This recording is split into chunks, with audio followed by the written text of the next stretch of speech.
솔로몬 건축 준비를 다 마친 후에 이제 성전 건축을 시작합니다. 오늘 본문 1절에 보면 이스라엘 자손이 애굽 땅에서 나온 지 480년째 솔로몬이 이스라엘 성전을 건축하게 된 것을 시작하였다라고 기록하고 있습니다. 이 480년이라는 것이 학자들이 이렇게 봅니다. 12지파에 40년씩 곱하면 480년이 있다고. 이 40년이란 이 성경에서는 굉장히 중요한 숫자인데요. 희년의 숫자입니다. 40년은 하나님께서 모든 것을 회복하시는 희년이 이루어지는 날이 바로 40년째입니다. 그래서 모든 노예가, 모든 종들은 자기의 그러한 고향과 집으로 돌아가게 하며 자유롭게 풀어주는 날이 바로 희년이고, 모든 빼앗겼고 아니면 팔아버렸던 토지도 원주인, 즉 하나님께서 물려주신 그 유업으로 물려주신 그 가문과 그 기업에 주신 그 것으로 돌려주는 그런 해가 바로 이 희년입니다. 그러한 희년이 12지파의 숫자만큼 12번 곱하여지고 나서 이제 비로소 하나님께서 성전을 짓게 하셨다는 말이, 이 하나님께서 12지파가 각각의 모든 고난과 어려움과 환난 가운데서 자유케 되며, 그리고 하나님의 성전을 말미암아서 하나님께 예배함으로 노임을 받게 된다는 그 의미를, 상징성을 담고 있음을 말하고 있다고 성경의 학자들은 이야기하고 있습니다. 그리고 더 나아가 오늘 본문에 보면 4년 12월 둘째 달에 솔로몬이 여호와를 위하여 성전 건축하기를 시작하였다라고 말하고 있습니다. 이 12월은 이스라엘의 달력으로 지금으로 말하면 한 3월에서 4월 정도 됩니다. 이 3, 4월, 이 둘째 달이니까 제가 어제 말씀드렸죠. 이 4월쯤 되면 우기가 끝난다고. 그러니까 솔로몬이 우기가 끝나고 날씨가 맑은 건기가 시작되는 그 즈음에 성전 건축을 시작합니다. 우리 교회에서도 건축하시는 분들 계시지만 이 장마철에는 건축하기 힘듭니다. 왜냐하면 장비도 쓰기도 힘들고 또 잘못하면 사고가 날 수 있기 때문에 장마철에는 되도록이면 건설 토목 공사를 할 수 없는데, 솔로몬은 그래서 4월 이 우기가 끝나자마자 공사를 시작하게 됩니다. 그리고 오늘 본문에 보면 2절에서부터 10절에 이르기까지 예루살렘 성전의 자세한 구조와 크기를 묘사하고 있습니다. 성전의 길이가 앞뒤 길이가 60규빗, 그리고 너비가 20규빗, 그리고 높이가 30규빗이라고 2절에서 말씀하고 있는데요. 이 한 규빗이 50cm라고 치환하면 두 규빗이 1m죠. 그러니까 60규빗은 30m입니다. 앞뒤 폭이 30m, 좌우 폭이 10m, 높이가 15m입니다. 여러분, 그리스에 있는 유명한 아테네에 있는 파르테논 신전이 있습니다. 그 신전의 그 건물의 크기가 어떠냐면 앞뒤 길이가 70m고요. 좌우 폭이 30m고 높이가 10m입니다. 그런데 솔로몬의 성전은 앞뒤 길이가 몇 미터라고요? 30m, 좌우 폭이 10m, 높이가 15m죠. 그러니까 고가 엄청 높습니다.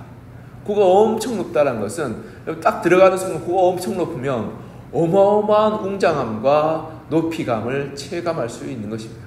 그만큼 이 솔로몬은 비록 파르테논 신전보다는 길이와 너비가 한 절반보다 더 작지만 높이는 파르테논 신전보다 5m 더 높게 지었습니다. 그러니까 그만큼 이 웅장함을 강조하고 이 하나님의 위대하심을 드러내는 구조로 지었음을 보게 됩니다.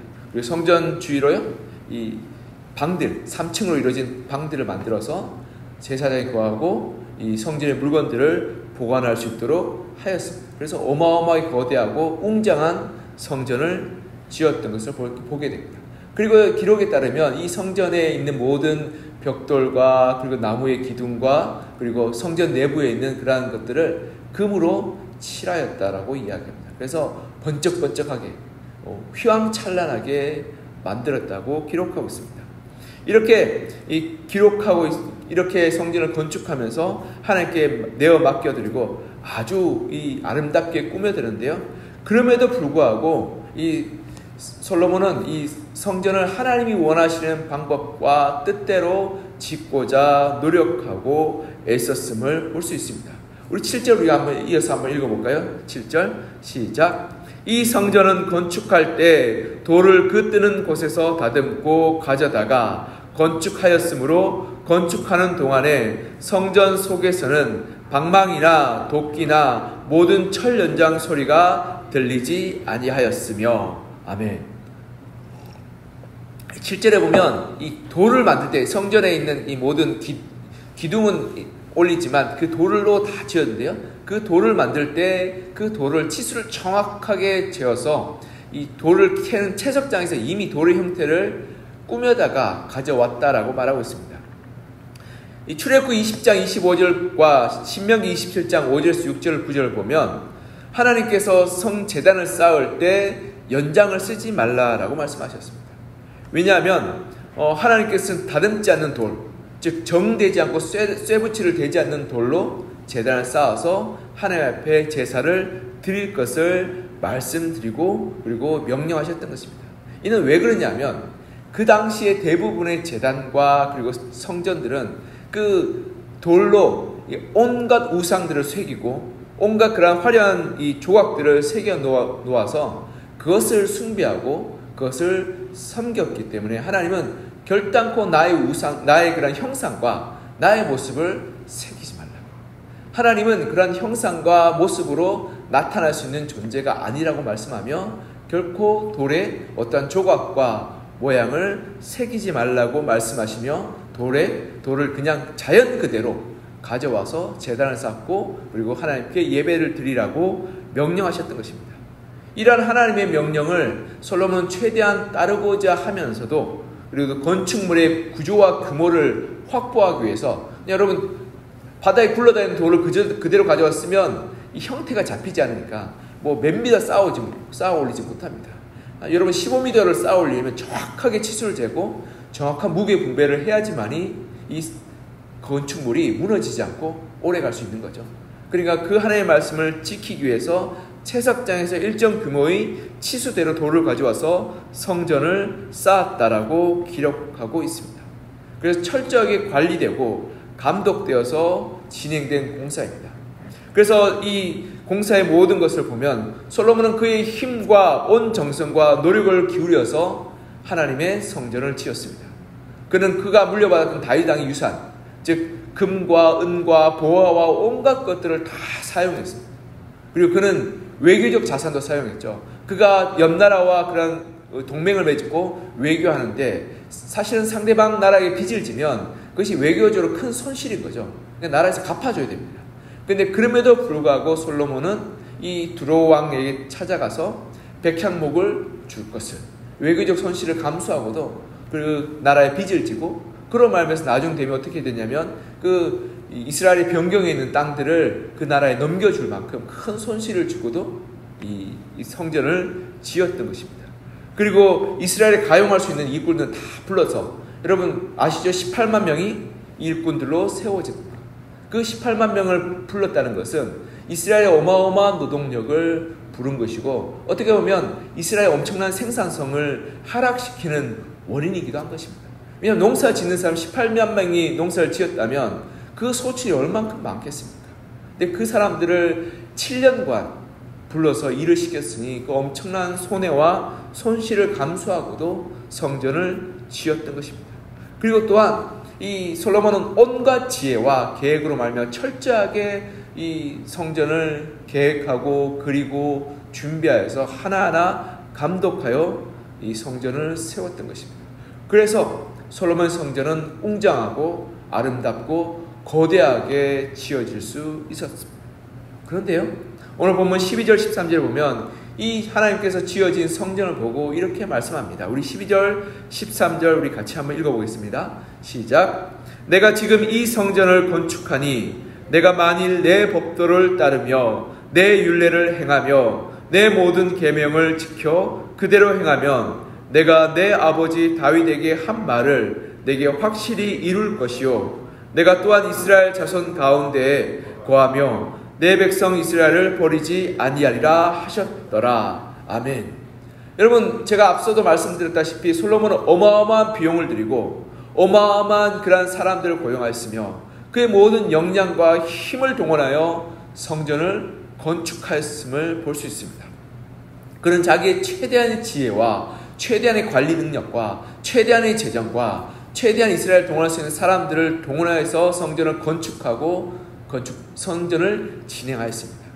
근데 하나님은 그 솔로몬의 모습을 바라보며 성전 건축에 대한 칭찬과 그리고 인정과 내가 널 도와주겠다, 내가 너와 함께 하겠다, 내가 너에게 복 주겠다, 너 너무 잘하고 있다라고 칭찬하지 않고, 오늘 12절 13절 보면 하나님은 솔로몬 왕이 성전을 건축하였지만 그럼에도 불구하고 하나님의 법과 하나님의 가르침을 지키며 말씀에 순종하지 않을 때 내가 너와 함께 있지 않겠다라고 말씀하고 있습니다.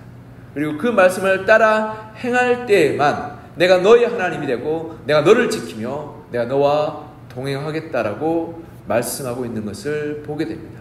즉 하나님은 성전의 규모와 크기와 아름다움을 따라서 솔로몬에게 복을 주시는 것이 아니라 솔로몬이 하나님의 말씀에 얼마큼 순종하느냐에 따라서 복을 주신다라고 말씀하고 있는 것입니다. 이것이 하나님께서 우리에게 주시는 중요한 교훈인 것입니다. 우리는 외적인 모습, 교회의 모습, 그리고 예배의 모습, 그리고 옷차림의 모습, 이러한 모습으로 사람을 판단하고 그리고 신앙의 유무를 결정합니다. 그러나 아무리 우리 교회당의 건물이 훌륭하고 아무리 거기에서 드려진 예배가 웅장하며 화려하고 온갖 성가대와 오케스트라와 그리고 온갖 최고의 지휘자가 거기서 찬양을 드리며 그리고 거기에 참여한 몇몇이 유명하고 이름난 사람들이 가득 모여서 국회의원도 오고 장관도 오고 예배를 드린다 할지라도 그곳에 하나님의 말씀이 없고 그곳에서 하나님의 말씀에 순종하는 결단이 없다면 그곳은 하나님이 예배하는 장소가 아니며 하나님이 기뻐하는 장소가 아니라고 말씀하고 있는 것입니다. 이것이 하나님이 원하시는 신앙의 모습인 것입니다. 비록 하나님의 예배당이 천으로 얼기설거 놓았다 할지라도 그래서 기워놓은 것 같고 꼭 꼬매놓은 그런 이 천막과 같은 그런 보잘것없는 곳이라 할지라도 하나님의 말씀에 순종하는 이들 성도들이 모여서 하나님의 말씀을 겸손하고 가난한 마음으로 듣고 사모하며 그 말씀에 순종하고 따르게 될 때 그 장소가 하나님이 임재하는 장소요 역사하는 장소라고 말씀하고 있는 것입니다. 저는 이 말씀을 묵상하면서 제일 첫 번째 드는 생각이 뭐냐면 솔로몬이 참 속상하겠다라는 생각이 들었습니다. 왜 속상하냐면 여러분 한번 생각해 보세요. 솔로몬이 7년간 성전 건축을 하는데 자의로 하는 것이 아닙니다. 아버지의 유산이죠. 아버지가 이 솔로몬과 장관들과 이스라엘 백성 전체에게 너가 성전을 지어야 된다라고 죽기 전에 유언하셨습니다. 그러하게 솔로몬은 그 아버지의 유산을 따라서 성전을 건축하기 시작했습니다. 그래서 아버지의 유산 전부를 다 통틀어서 다 털어서 먹었습니다. 즉 아버지가 남겨놓은 금과 은과 보화와 온갖 것을 다 사용하고 그리고 심지어는 그가 맺고 있는 이 외교적인 그런 어려움을 사용하였으며 그리고 또한 이스라엘에서 가용 가능한 모든 사람들을 다 불러 모았습니다. 그리고 자기가 할 수 있는 모든 그 관리들과 인력들을 관할해서 7년 동안 고생해서 성전을 건축했던 겁니다. 여러분 집 지으면 10년 늙는다고 합니다. 솔로몬도 성전을 건축하기 위해서 7년 동안 온갖 고생과 그리고 온갖 이 수고를 마다하지 않지 않겠습니까? 그러니 그 수고와 애씀을 드렸으면 하나님이 너무 좋았다, 너무 성전 잘 지었다, 너무 애쓰고 있다라고 칭찬해줘도 또 괜찮을 듯한데 하나님은 그 솔로몬 앞에서 어떻게 말씀합니까? 너 말씀 안 지키면 이 성전 아무 짝에도 소용없는 거야 라고 내가 이 성전 좋아할 줄 알아 라고 이야기하고 경고하고 있는 것입니다. 하나님 너무 각박한 거 아닌가요? 라고 저는 그냥 속으로 마음이 들었어요. 왜냐하면 저도 목사로서 성전이 이렇게 아름답게 꾸미고 잘 있으면 얼마나 좋겠습니까? 하나님께서 저한테 그런 말씀하십니다. 아무리 멋진 예배당이 있다 할지라도 아무리 아름다운 예배가 드려지고 찬송가가 멋지게 웅장하게 파이프 오르간 같은 그런 웅장한 그런 것들 악기들로 연주한다 할지라도 그 가운데 하나님의 말씀 올바른 진리의 말씀이 선포되지 않으며 말씀 가운데 순종함이 없으며 말씀을 따르지 않는다면 그곳은 헛된 곳이요 하나님이 임재하지 않는 곳이라고 말씀하고 있는 것입니다. 여러분 유럽에 가면 아름다운 성전 어마어마한 성당이 엄청 많습니다. 교회당이 엄청 많습니다. 수십 년 혹은 100여 년 이상 된 그런 건물들이 있습니다. 제가 여행 가서 보면 사람들이 자랑합니다. 이거 150년 동안 지어진 건물이에요.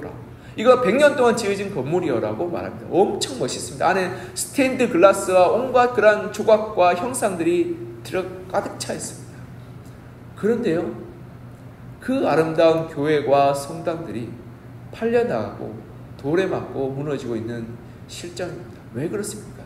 그곳에서 하나님의 말씀에 순종하는 성도들이 없기 때문에 그렇습니다. 하나님의 말씀에 겸손하게 귀를 기울이는 성도들이 없습니다.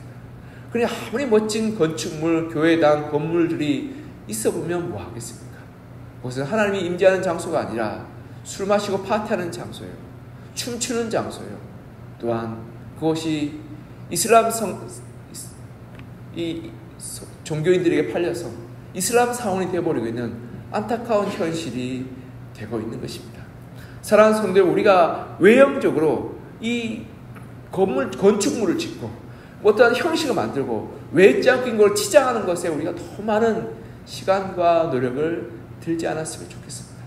우리 진정 필요한 것은 하나님의 말씀을 붙들고 살아가고 그 말씀에 순종하기를 애쓰는 것이 진정 중요한 신앙의 모습이라는 것입니다.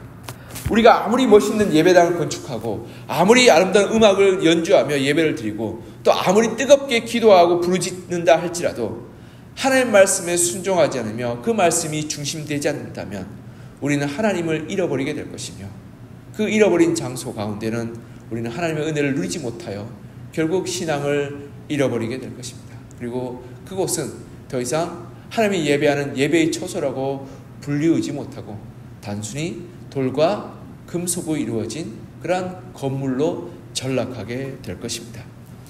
여러분, 우리가 정말 하나님 앞에서 우리가 한번 돌아봤으면 좋겠습니다. 아름다운 성전의 모습을 꿈꾸고 아름다운 옷을 입고 화려하게 예배드리는 모습에 우리가 현혹되지 않았으면 좋겠습니다.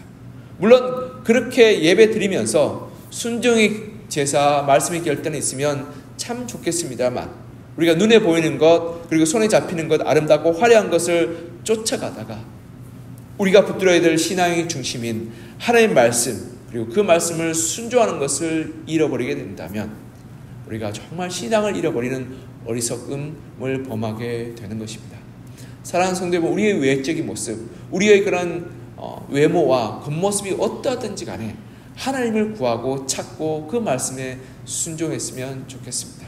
그래서 우리가 새벽에 나올 때도 외적인 모습 괜찮습니다. 좀 이렇게 허름한 옷을 입고 좀 머리가 좀 떡져도 하나님을 사모하는 마음으로 나와 그 말씀을 붙들고 기도하고 부르짖을 때 하나님께서 우리 가운데 임하여 주시고 은혜를 베풀어 주시는 것입니다. 그리고 비록 우리의 처소가 좀 불편하고 좀 부족하다 할지라도 그 가운데 하나님의 말씀을 순종하고자 하는 그런 하나님께 헌신된 성도들이 있다면 그곳은 하나님이 기뻐하시는 장소요, 은혜의 장소요, 축복된 장소인 것입니다. 그러하게 우리가 불편함과 우리가 아름다움과 우리가 겉모습으로의 화려함을 쫓지 말고 우리 가운데 신앙으로 다시금 새롭게 되어 하나님의 말씀을 사모하고 말씀 중심으로 그리고 하나님의 그러한 부르심을 따라서 순종하는 그 순종하는 헌신하는 마음으로 우리가 하나님께 나아갔으면 좋겠습니다.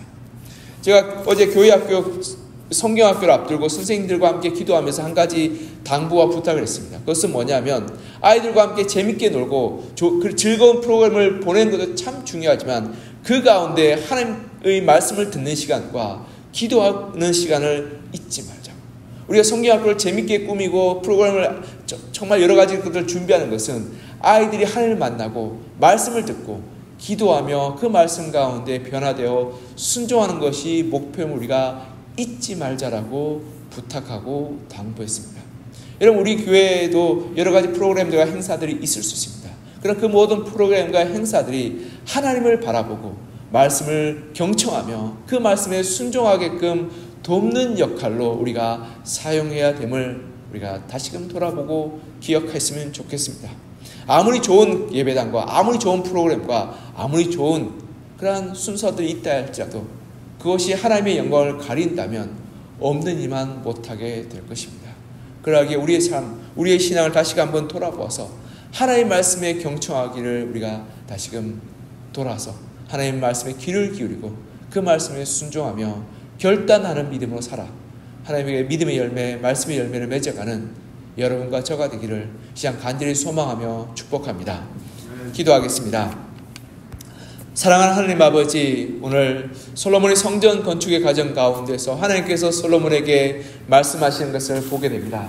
솔로몬은 이 성전을 웅장하고 아름답고 위대하게 짓고 화려하게 지었고, 그리고 솔로몬의 힘과 노력과 모든 것을 다 투자하고 동원하여서 7년간 애를 쓰며 성전을 지어나갔은 것을 보게 됩니다.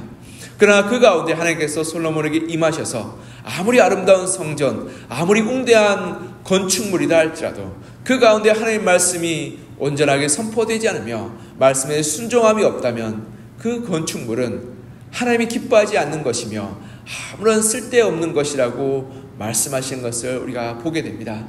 하나님, 우리가 정말 여러 가지 교회의 행사들과 그리고 프로그램들과 모임들이 있지만 그 가운데 하나님의 말씀이 거하지 않으며 말씀에 순종됨이 없다면 우리의 만남과 우리의 모임들은 다 아무 의미 없는 세상적인 만남과 모임이 될 것이며, 우리의 자녀들이 교회학교, 성경학교를 통하여서 하나님 여러 가지 재미있고 그리고 즐거운 프로그램을 가진다 할지라도 그 가운데 복음이 담겨 있지 않는다면 그것은 세상적인 그런 놀이와 다를 바 없음을 우리가 다시금 돌아보게 됩니다.